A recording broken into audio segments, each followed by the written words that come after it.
Hello, the topic today is service suppliers, and these suppliers are also the same ones that are tied to accounting, and when you post expenses, there's all one big set of suppliers. And so if we went under a particular service order, you could see the supplier category has a pull-down bar for all the different types of suppliers that are currently available. Now these suppliers can be managed by adding them manually, or in the case of online ordering, these suppliers can also come in automatically via an order. So to actually manage the content of them, in some cases, you may have a suppliers button at the top.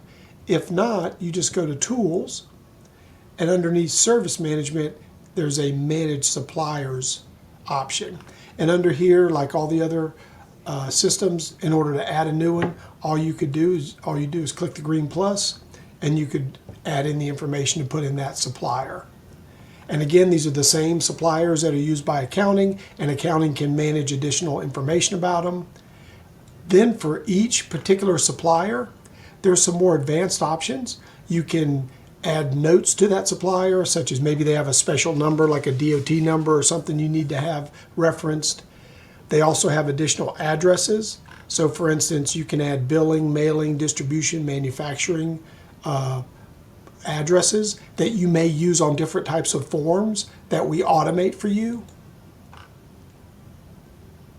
We also, in addition to being able to manage multiple addresses, you can also link contacts who are in your contact CRM to this supplier, and that will also enable you to perform more automated forms processing and other specialty processes that we support. So overall, the Service Center enables you to add suppliers by line item for each part, and you can manage those under Tools, manage suppliers to maintain all that information about them. Thank you so much.